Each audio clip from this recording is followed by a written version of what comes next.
Hi everyone, this is a video that I've been thinking about making for a long time, but as any real diehard Beatle fan out there like me knows, it's very difficult to do.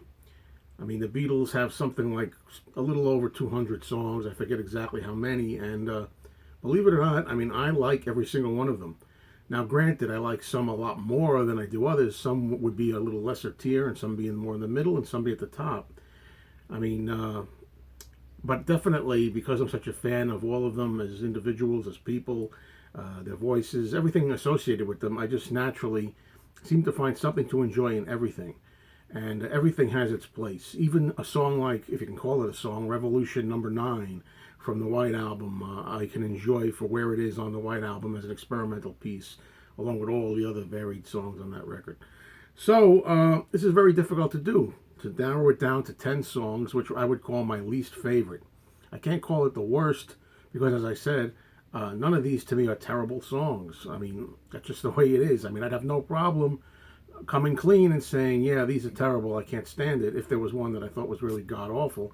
But I enjoy them all to one degree or another. But I prepared some notes here, so I'm going to refer to these to help me along. I set some rules for myself when I made this little exercise, and I'll tell you what they are, so they'll kind of be interesting. The first thing I did was, when I was doing this, I decided I'm going to make this list consist only of Beatles original songs. These are songs that the Beatles themselves wrote. There are no cover songs on here. So, sometimes it's very easy to just list Mr. Moonlight, I don't know, Act Naturally, Kansas City, throw away some songs, maybe A Taste of Honey. It's very easy to go to that temptation and find an easy way out, if you will. And to a lot of Beatle people, you know what I mean when I say you're trying to find an out in trying to make a list like this. So no cover songs. Also, I decided that I'm not going to put any songs like, let's say, the obvious contenders of like very short snippets, little segues, little ditties that aren't even really songs. Songs like Her Majesty, which is only several seconds long, or Dig It off the Let It Be album, or Maggie May, or Wild Honey Pie, Why Don't We Do It in the Road. I mean, I don't know if those qualify, because it's very easy for me to come on here real quickly without even thinking, say, oh, sure. Because let's face it, honestly, if I was going to list my least favorite song, it would be Revolution 9. That would be my least favorite song. But that's too obvious, and it's too easy. It's cheating in a way to me. So I could easily just come here and say, oh yeah, Revolution 9, Her Majesty because it's short, Dig It because it's short, Maggie May because it's short, Wild Honey Pie because there's really just a lot of nothing gibberish in between songs. And, I'm also not counting Free as a Bird and, Real Love because, they're like after the Beatles disbanded and then got back together. These basically are songs, original Beatles songs, no covers, no like knockoff songs, like quick half segments, half-ass ditties or anything like that. This is songs while the Beatles were together and doing it in the 1960s. Okay, this is 1960s Beatles, really, on their official records, official singles, EPs, and albums in the UK. So that's what we're going by here. And there's even a couple of ditties you would expect, like I didn't put You Know My Name, Look Up the Number here because a lot of people could throw that in because it's a goofy song. I actually like You Know My Name, Look Up the Number. I like it. It wouldn't be on my 10 worst songs anyway, or least songs. So there you have it. Cheers, folks. Gotta wet the whistle.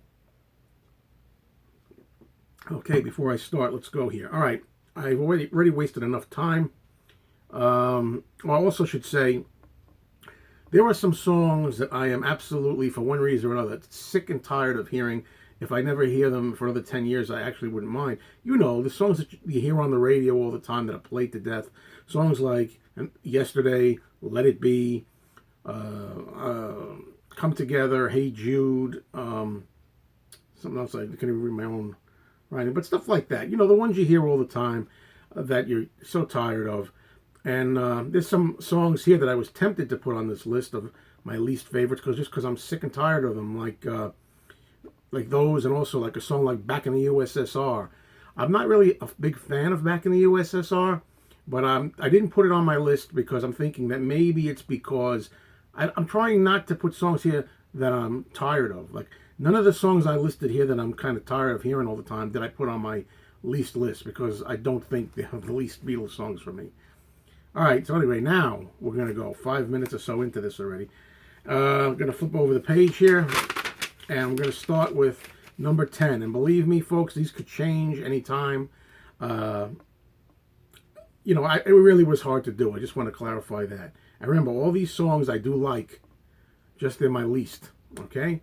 I started going backwards here, number 10, which is, I guess, the least offensive. I went with Drive My Car. And a lot of times I talk about not really being a big fan of Drive My Car. I don't know what it is. I really don't know. I don't know if it's the beep, beep, beep, beep, yeah. I don't know if it's the fact that I just never could get used to it as the opening track of the Rubber Soul album after I had grown up with the American version of Rubber Soul. It's not on that album. I don't know what it is, but Drive My Car is number 10. And for whatever reason, I put it as the kind of, how do I write this? The least of the least favorites. So we go back to, as we go closer to number 1, obviously I'm getting to my most least favorite, if that makes sense. Number 9, I had to go with What Goes On, also from Rubber Soul. Ironically, 2 songs off the UK Rubber Soul album. I have nothing against Ringo, love Ringo. I should also mention every one of the Beatles has at least one vocal on here, pretty much, so nobody's left out. But What Goes On, I mean, again, I don't dislike the song. It's just not among my favorites. I think there's a lot of better Ringo vocals, a lot of better Ringo songs. So I put that at number 9. Now this one I might surprise some people. At number 8, I put a John Lennon song that is among my 10 least favorites. I put Dig a Pony, sometimes called I Dig a Pony. Dig a Pony. Again, please bear with me and please accept and get used to me saying, I don't hate it, because that's pretty much what I'm going to say, with the exception of maybe one song on here, which I do kind of, would say I hate right now. But Dig a Pony, I don't know what it is. It's a little clumsy, it's nonsense, but there's a lot of nonsense. I mean, I Am the Walrus, I love that song, and it's nonsense. So it can't just be a matter, the words are actually fun, You can radiate everything you are, you can syndicate any boat you row. I don't know what it is. It's just a little more unpolished. I don't know. I can't even say that. I can't even say it's unpolished. I like unpolished songs too. So, whatever reason, it falls at number 8. Now, number 7, we have a George Harrison song, which will probably get a lot of people confused and miffed. Number 7, I put I Want to Tell You from the Revolver album. Don't know what that is either. Maybe it's that also sounds a little disjointed to me, a little uneven sounding in its structure. It just kind of starts a little bit. I don't know what it is. It's not among my favorite songs. I much prefer George's songs Taxman and Love You Too from the Revolver album. So I Want to Tell You comes in at number 7 of my least favorite Beatles songs. Now at number 6, we're going to go to another John Lennon pretty much song. Again, this is going to confound a lot of people, but I'll explain. For number 6, I put Revolution 1. Revolution 1 from the White Album. Not Revolution 9, which is, I'm not counting in this, otherwise it would be my least favorite, hands down. And I'm not, as far as the fast version of Revolution, the B-side of Hey Jude, I love that song, and that would be within my top 10. I'll hopefully make a video like that some other time. But Revolution 1, I know they did Revolution 1 before they did Revolution, the single version, but I much prefer the fast version of Revolution. For me, in my fandom as a young guy, I first heard the speeded up, ass-kicking version, a hard, heavy version of Revolution, which I just love. That suits that song perfectly. You can't go back and do a 50s kind of like, shooby-doo. I never liked this. After hearing the Fast Revolution, I could never listen to Revolution 1. I just can't stand it. I know that came first, and that Revolution, the single, came later. They sped it up later, but I guess having listened to it backwards, I could never get used to it. To me, it always sounded like a slow down, a listless, unenergetic, stupid version of the Fast Revolution song. And I can't stand those shooby doo wops in there. There's no reason for them to be in there. I don't get it. And I also hate when they put that in, the shooby doo wops, in the promotional video that they did for the Fast Version of Revolution. I don't like them in there. They don't belong in there either. That's all. Doesn't fit at all. But so there you go. Number 6, Revolution 1. Okay, now we go to the 5 or top 5, the lowest 5, however you want to look at it. These are the 5 songs that I really painstakingly went through them all to find my 5 least favorite Beatles songs. And these are originals that they did themselves, not covers. You know, so number 5 I went with, from the White Album again, Paul's Honey Pie. Not to be confused with Wild Honey Pie. You know, not that little snippet or little piece of nonsense. I'm talking about she was a working girl, north of England way. I'm talking about that one. And I get goosebumps just even saying it. Now, I want to say from the beginning, at the same time while I'm putting this on my list at number 5, I want to say that I do appreciate at the same time Paul's versatility. The fact that Paul can do this. And one of the things I always promote about the White Album, whenever I'm going to try to recommend the White Album to anybody, what I always say is so great about it is that it's got so many different things on it, so many different styles. It's terrific. It's excellent. It's awesome. A word I don't use that often. It's awesome that Paul is able to do these old 20s kinds of sounds, these Fred Astaire, Ginger Rogers kind of things. But at the same time, every time the song Honey Pie, you are making me crazy, every time that comes onto the White Album, I just blush a little bit.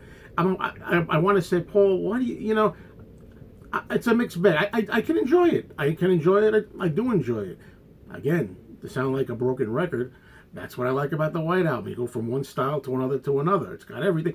But at the same time, I can't help wincing a little bit and saying, Paul, it's songs like this that make people kind of like call you softy and stuff like that. Mr. Soft, and not as cutting edge as John and stuff.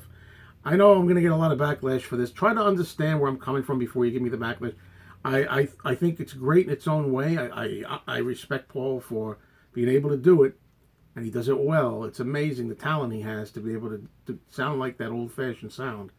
But I just cringe a lot of times when it comes on. I don't know. So that's number 5, Honey Pie. Now we go to number 4. Number 4, we go to Magical Mystery Tour album and film. And I'm picking number 4, George Harrison's Blue Jay Way. Now, a lot of people might think that's an easy target, but it's very slow and dirgy and miserable. I know that's supposed to be the feeling of it. And I can enjoy it. I do not hate any of these songs. Do not dislike Blue Jay Way. But it is kind of a dirgy sound. If I'm gonna try to come up with 10 songs, that would have to be one of them. Number 4. Number 3. Ooh, sorry, George, I got to pick on you again. Number 3, I went with a song that I know a lot of people are very fond of. It's the song from Yellow Submarine, It's All Too Much. There was a time when It's All Too Much was my least favorite of all Beatles songs. I put that at number 1. I mean, when we're not counting Revolution 9 or, Maggie May or Her Majesty. But lately, I've come to like It's All Too Much better. So those people there that don't like me putting it at number 3, maybe you can understand where I'm coming from. I don't hate it. I like it better than I used to, and I appreciate it now. But still, It's All Too Much. It does go on kind of long and stuff, and it's kind of like another disjointed, messy kind of song. So I put that at number 3. Okay, we're down to the 2, okay? Number 2. Let's stick to Yellow Submarine film and go for All Together Now. All Together Now. I was just in the car the other morning on Sunday with my girlfriend. We're driving along. We're listening to A Breakfast with the Beatles. And for some reason, Although I love Ken Dashow very much, I think he's a great host. He has a real thing about, unless people are calling it in and requesting, I apologize. He has a real thing for playing All Together Now. Every time I hear that opening strumming guitar of All Together, I always say, oh, I said, no, I don't want to hear this, not this silly thing again. Again, it's pleasant, it's fun, I get where it's coming from. I think that the song All Together Now works beautifully in the cartoon film Yellow Submarine. It's a child song, it's a sing-along song. It works very well as that. I get what it is, I get it. I understand it, and I like it for that. I appreciate it for that. I think it works really great in the movie. I think it works excellent in Yellow Submarine. But on its own, when I hear that strumming guitar and Paul saying 1, 2, 3, 4, can I have a little more? I'm like, this is the kind of song you don't want people who are dissing the Beatles to hear. Don't let them hear. Keep this one quiet if you're trying to turn somebody on to the Beatles. So that's number 2, All Together Now. And finally, number 1, what I came up with. Now, before I mention this song, let me ask you people out there, do you think this is cheating? At the beginning of this, I went along and said, I don't want to cut corners here. I don't want to do easy targets. I don't want to put things in that are obvious, lesser things. I went with the song Flying from the Magical Mystery Tour album, Flying, which is my, right now, least favorite Beatles song. It's just an instrumental. Got nothing against instrumentals per se, but am I cheating by that? I don't know if I'd lump that in with songs like, Wild Honey Pie or, Why Don't We Do It in the Road. Is it cheating to put an instrumental for the soundtrack of Magical Mystery Tour in as a Beatles song? All it consists is some clunky sounding music, kind of clunky, not very invigorating. And it's got them la-la-la-ing their way through the whole thing, la-la-la-la-la through the whole thing. Not much, really. So I put that as my least favorite Beatles song. I'm going to close by saying that if, for any reason, folks think, that really doesn't count, that's cheating, you're violating your own rule, okay, fair enough, then just consider All Together Now as my number 1 least favorite Beatles song right now with the vocals, and we'll make it the least 9 tracks instead of the least 10. Well, I look forward to your comments, everybody. Thanks a lot for watching, and Beatles don't have any bad songs. Take care.